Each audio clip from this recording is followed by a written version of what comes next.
Hello viewers, আজকের ভিডিওটা আমার ডিপ্লোমা সেকেন্ড ফোর্থ এবং সিক্স সেমিস্টারের ভাই বোনদের জন্য, যারা এই মুহূর্তে তোমরা তোমাদের ইভেন্ট সেমিস্টারের এক্সামের প্রস্তুতি নিচ্ছ। তো বেশ কিছু প্রশ্ন তোমরা আমাকে করেছো, যেগুলো নিয়েই মেনলি এই ভিডিওতে আমি কথা বলবো। তাই সকলকে রিকোয়েস্ট করবো ভিডিওটা শেষ পর্যন্ত দেখার জন্য। ভিডিওটা দেখার পরে এই সম্পর্কিত বিষয়ে তোমাদের যদি আরও কোনো কোয়ারিজ থাকে, আরও যদি কোনো ওপিনিয়ন থাকে, ডেফিনেটলি ভিডিওর কমেন্ট সেকশনে তোমরা কমেন্ট করতে পারো। তো মেনলি যে প্রশ্নগুলি নিয়ে আমি ডিসকাস করবো সেগুলো দেখে নেওয়া যাক। জিলেট 2024 এক্সামের জন্য সিক্সথ সেমিস্টারের পরীক্ষা কি পিছিয়ে যেতে পারে বা পরীক্ষা পিছানোর কি কোনো সম্ভাবনা আছে? এই ধরনের কিন্তু একটা সম্ভাবনা তৈরি হয়েছে ছাত্রছাত্রীদের মধ্যে। নেক্সট প্রশ্ন, যদি সেটাই হয় তাহলে সেকেন্ড এবং ফোর্থ সেমিস্টারের সেমিস্টার এক্সামই বা কবে কন্ডাক্ট হবে? নেক্সট প্রশ্ন, তোমাদের আপকামিং ইভেন্ট সেমিস্টার এক্সামে কোয়েশ্চেন প্যাটার্ন কি পরিবর্তন হতে চলেছে? নেক্সট প্রশ্ন, তোমাদের আপকামিং ইভেন্ট সেমিস্টার এক্সামে কোন চ্যাপ্টার থেকে কত নম্বর প্রশ্ন আসতে পারে? প্রত্যেকটা বিষয় নিয়ে আমি ডিটেলে কথা বলবো। তাই সকল ভাই বোনকে রিকোয়েস্ট করবো, যারা ভিডিওটা দেখতে শুরু করেছো তোমরা ধৈর্য ধরে ভিডিওটা শেষ পর্যন্ত দেখো। তো দেখো, প্রথমেই যে বিষয়টি নিয়ে আমি কথা বলবো সেটা হলো তোমাদের এক্সাম ডেট। এক্সাম ডেট নিয়ে কিন্তু ছাত্রছাত্রীদের মধ্যে কিন্তু একটা ধোঁয়াশা তৈরি হয়েছে। কারণ এখনও পর্যন্ত মানে স্টেট কাউন্সিল কিন্তু জুনে কবে তোমাদের পরীক্ষা হবে তার কোনো একদম ফিক্সড ডেট কিন্তু এখনও পর্যন্ত পাবলিশ করেনি অফিসিয়ালি, ঠিক আছে? তাই ছাত্রছাত্রীদের মধ্যে কিন্তু তারা পরীক্ষার প্রস্তুতি নিচ্ছে, তাদের মধ্যে কোথাও না কোথাও কিন্তু একটা হেডেক ক্রিয়েট হয়েছে, ঠিক আছে? বা একটা কনফিউশন কিন্তু ক্রিয়েট হচ্ছে।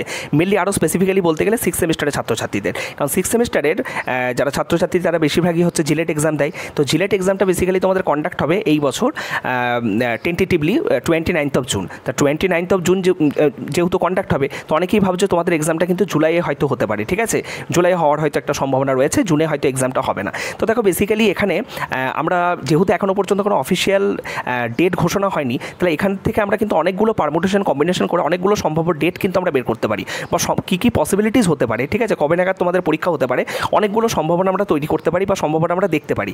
কিন্তু পার্টিকুলারলি তোমরা এই মুহূর্তে কোথাও না কোথাও পরীক্ষার প্রস্তুতি নিচ্ছ, তোমাদের কাছে সময় কম, আমি অত এলাবোরেটলি জিনিসটাকে ডিসকাস করবো না। এই মুহূর্তে তোমরা মিনিমাম কোন ডেটটাকে মানে মাথায় রেখে তোমরা পরীক্ষার প্রস্তুতিটা নেবে সেটাই মেনলি তোমাদেরকে বলবো। তো বেসিক্যালি দেখো, তুমি যদি আমাকে জিজ্ঞাসা করো দাদা মিনিমাম আমাদের পরীক্ষার ডেট মানে কবে নাগাদ হতে পারে, ঠিক আছে? বা আমি যদি মিনিমাম, যদি একদম ওর্স্ট সিচুয়েশন যদি ভাবি, সবথেকে খারাপ সিচুয়েশন যদি ভাবি, আমাদের পরীক্ষা কবে নাগাদ শুরু হতে পারে, তোমরা যদি আমাকে এই প্রশ্নটা করো তাহলে বলবো 19th of June, ঠিক আছে? 19শে জুন। কেন? কারণ 18th of June পর্যন্ত কিন্তু তোমাদের কলেজ কিন্তু ছুটি থাকছে, ঠিক আছে? সমস্ত সরকারি এবং সরকারি সাহায্যপ্রাপ্ত যে কলেজগুলো আছে। তো সেক্ষেত্রে দেখো 18th of June পর্যন্ত তোমাদের পরীক্ষা হওয়ার সম্ভাবনা কম। আমি এটা একবারও বলছি না হবেই না, ঠিক আছে? কারণ হচ্ছে স্টেট কাউন্সিল তোমাকে একবারও বলেনি যে ছুটির মাঝখানে কখনো পরীক্ষা নেবে না, ঠিক আছে? এটা কখনোই একবারও বলেনি। কিন্তু ছুটির মাঝখানে আমি পরীক্ষা মানে খুব একটা হতে দেখিনি। দ্যাটস ওয়াই আমি আমার পার্সোনাল এক্সপিরিয়েন্স থেকে বলছি যে ছুটির মাঝখানে তোমাদের পরীক্ষা হবে না। যে যদি তোমাদের মিনিমাম টাইম লাইন যদি তোমরা ধরে চলো, সেক্ষেত্রে 19th of June, 19 তারিখ থেকে তোমাদের পরীক্ষা হতে পারে। তোমরা আমাকে প্রশ্ন করতে পারো, দাদা 19শে জুন থেকে আদৌ পরীক্ষা হওয়া কি সম্ভব? কেন সম্ভব না? তার কারণ তোমার পরীক্ষার ফর্ম ফিল আপ হয়ে যাচ্ছে, তোমার অ্যাডমিট কার্ড যদি জেনারেট হয়ে যায়, ঠিক আছে? তোমার ফার্স্ট ইন্টারনাল সেকেন্ড ইন্টারনাল হয়ে গেছে, কেন পরীক্ষা হতে পারে না? ডেফিনেটলি হতে পারে। তুমি আমাকে প্রশ্ন করতে পারো যে দাদা আমাদের তো এখনও পর্যন্ত এক্সটার্নাল এক্সাম হয়নি, মানে এক্সটার্নাল থিওরিটিক্যাল বা এক্সটার্নাল সেশনাল, সেটা তোমাদের পরের মাসে কন্ডাক্ট হবে, জুলাইয়ে কন্ডাক্ট হবে। কারণ এর আগের সেমিস্টারগুলো তো আমরা দেখেছি যে আগে সেমিস্টার এক্সাম কন্ডাক্ট হয়ে গেছে, তারপরে তোমাদের প্র্যাকটিক্যাল বা সেশনাল এক্সাম কন্ডাক্ট হয়েছে, ঠিক আছে? তো এই ধরনের সম্ভাবনা হতেই পারে। নেক্সট আরেকটা কী সম্ভাবনা হতে পারে, যে তোমাদের দেখা গেল কলেজ খুললো, হয়তো দেখা গেল তার এক সপ্তাহ পর থেকে শুরু হলো, ঠিক আছে? পরীক্ষা শুরু হলো। তো সেই সম্ভাবনাটা আমার কম লাগছে। কেন? কারণ যদি তোমাদের দেখা গেল কলেজ শুরু হওয়ার 5-7 দিন পর থেকে পরীক্ষা শুরু হয়, সেক্ষেত্রে কিন্তু জিলেট এক্সামের সাথে কিন্তু কোয়েনসাইড করে যাচ্ছে তোমাদের সেমিস্টার এক্সামটা। বিশেষ করে যারা সিক্স সেমিস্টারের ছাত্রছাত্রী আছো, আমি তাদের কথা বললাম। তো সেই সম্ভাবনাটা আমার কম লাগছে, ঠিক আছে? তবুও দেখো, দুটো বোর্ড যেহেতু আলাদা এবং জিলেট এক্সাম পার্টিকুলারলি তোমাদের রবিবারে কন্ডাক্ট হবে, ঠিক আছে? তো সেক্ষেত্রে যদি আমি বললাম যে মানে অনেক সময় কী হয় যে স্টুডেন্ট বিরোধী অনেক ডিসিশন অনেক সময় অনেক কাউন্সিল, মানে আমাদের স্টেট কাউন্সিল বলো বা WBJE বলো, অনেক সময় নিয়ে থাকে, ঠিক আছে? তো সেই রকম যদি ওয়ার্স্ট সিচুয়েশন হয়, সেক্ষেত্রে এরকম ধরনের সম্ভাবনাও তৈরি হতে পারে। তবে এটা একদম লেস চান্স, ঠিক আছে? ধরেই রাখতে পারো এই ধরনের সম্ভাবনা হয়তো হবে না, বা এতটা তারা রূঢ়ভাবে জিনিসটাকে বিবেচনা করবে না। তো ধরেই রাখতে পারো যে তোমাদের পরীক্ষা যদি 19 তারিখ থেকে শুরু হয়, 19-20 সেটা হতে পারে। আদারওয়াইজ যদি 19-20 থেকে তোমাদের শুরু না হয়, তাহলে সেক্ষেত্রে তোমাদের পরীক্ষাটা কিন্তু জুলাইয়ের ফার্স্ট উইক পর্যন্ত যাওয়ার সম্ভাবনা রয়েছে।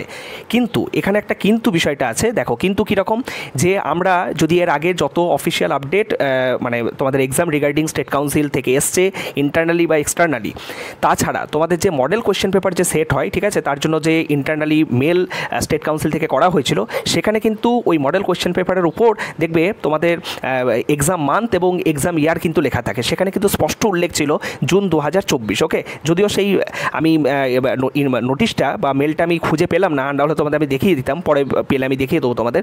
তো বেসিক্যালি ওখানে কিন্তু জুন 2024 কিন্তু উল্লেখ ছিল। তো সেই জায়গাটা থেকে একটা স্পষ্ট একটা ধারণা, বা এখনও পর্যন্ত আমি দু একটা টিচারের সাথে যা কথা বলে জানতে পারলাম, তোমাদের পরীক্ষা কিন্তু জুন 2024-এই কিন্তু কন্ডাক্ট হওয়ার কিন্তু প্রবল সম্ভাবনা রয়েছে। ঠিক আছে, মিনিমাম যে টাইমলাইন সেটা ধরেই আমাদেরকে এগোতে হবে। তাই 19 জুন এই ডেটটাকে তোমরা মাথায় রেখে প্রত্যেকটা ছাত্রছাত্রী কিন্তু প্রিপারেশন নাও। এমনও ঘটনা হয়তো ঘটতে পারে, যেটা প্রিভিয়াস অড সেমিস্টারে ঘটেছিল, যে ফার্স্ট এবং থার্ড সেমিস্টারের পরীক্ষা একবারে কন্ডাক্ট হয়েছিল এবং ফিফথ সেমিস্টারের পরীক্ষা আলাদাভাবে কন্ডাক্ট হয়েছিল। তোমাদের ক্ষেত্রেও এরকমটা হতে পারে যে হয় দেখা গেল সিক্স সেমিস্টারের পরীক্ষাটা আগে কন্ডাক্ট করিয়ে দিল, সেকেন্ড আর ফোর্থটা পরে হলো, সেকেন্ড আর ফোর্থটা আগে হয়ে গেল, সিক্স সেমিস্টারের পরীক্ষাটা পরে কন্ডাক্ট হলো। ঠিক আছে, এই ধরনের বহু সম্ভাবনাই থাকতে পারে। তো সেগুলো আমরা টাইম টু টাইম যদি কোনো অফিসিয়াল আপডেট পাই আমরা ডেফিনেটলি সেটা জানবো।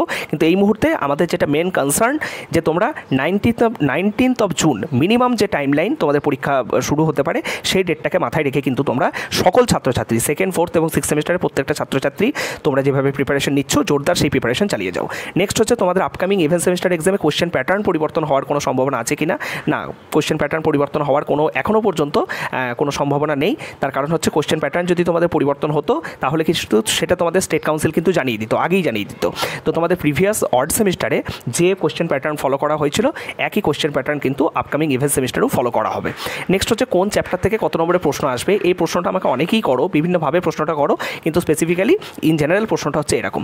তো দেখো, তোমাদেরকে একটা কথা বলে রাখি, তোমরা বিভিন্ন সেমিস্টারের ছাত্রছাত্রী আছো, কোনো সাবজেক্টে দেখবে 5টা চ্যাপ্টার আছে, কোনো সাবজেক্টে দেখবে 6টা চ্যাপ্টার আছে, কোনো সাবজেক্টে দেখবে 7টা চ্যাপ্টার আছে। ঠিক আছে, তো বেসিক্যালি তোমাদের আমি যেটা বলবো যে আগে তোমাদের যে কোশ্চেন প্যাটার্নটা মানে 2023 পর্যন্ত যে কোশ্চেন প্যাটার্ন ফলো করা হয়েছিল সেখানে কিন্তু তোমাদের সেকশন ওয়াইজ কিন্তু কোশ্চেনগুলো ভাগ করা থাকতো। ঠিক আছে, মানে দেখা গেল সেকশন এতে ধরো দেখা গেলো চ্যাপ্টার 1 এবং চ্যাপ্টার 2 থেকে কোশ্চেন আসতো, সেকশন বি থেকে ধরো দেখা গেলো চ্যাপ্টার 3 এবং চ্যাপ্টার 4 থেকে ধরো কোশ্চেন আসতো, যার ফলে কিন্তু সেখানে কিন্তু একটা মার্কস ডিস্ট্রিবিউশনটা স্পষ্টভাবে বোঝা যেত। কিন্তু এখানে যেহেতু তোমাদের কোনো সেকশন থাকছে না, মোটামুটি তোমাদের দেখবে 8 নম্বরের প্রশ্ন 5টা যেহেতু করতে হচ্ছে। ঠিক আছে, সরি বোধহয় 5 নম্বরের প্রশ্ন বোধহয় 8টা। ঠিক আছে, আমার এক্স্যাক্টলি মানে নেই, মনে নেই। তোমাদের মানে আগের যে সেমিস্টারে তোমরা যে কোশ্চেন প্যাটার্নের পরীক্ষা দিয়েছো আমি সেটার বেসিসেই বলছি। তো সেখানে দেখবে কোনো সেকশন নেই ব্রড কোশ্চেনগুলোতে। ঠিক আছে, তো সেক্ষেত্রে তোমরা ধরে রাখতে পারো যে তোমাদের যতগুলো চ্যাপ্টার থাকবে সেখানে ইকুয়াল ডিস্ট্রিবিউশন হবে মার্কসের। ঠিক আছে, মানে আমি তোমাকে একটা ফর এক্সাম্পল ধরো দেখা গেল তোমার ব্রড কোশ্চেনগুলোর ক্ষেত্রে যদি ধরো দেখা গেলো 5টা চ্যাপ্টার থাকে, টোটাল ব্রড কোশ্চেন তোমরা সকলেই জানো যে টোটাল কিন্তু তোমাদের 40 মার্কস থাকে, মানে 40 মার্কস। তো মোটামুটি তোমরা ধরে চলতে পারো যে প্রত্যেকটা চ্যাপ্টার থেকে তোমার লামসাম মোটামুটি ধরো 8 নম্বর করে তোমাদের প্রশ্ন আসতে পারে। ঠিক আছে, এবার কোনো চ্যাপ্টার থেকে 10 আসলো, কোনো চ্যাপ্টার থেকে 6 আসলো, সেটা হতেই পারে, না হওয়ার মতো কিছুই নেই।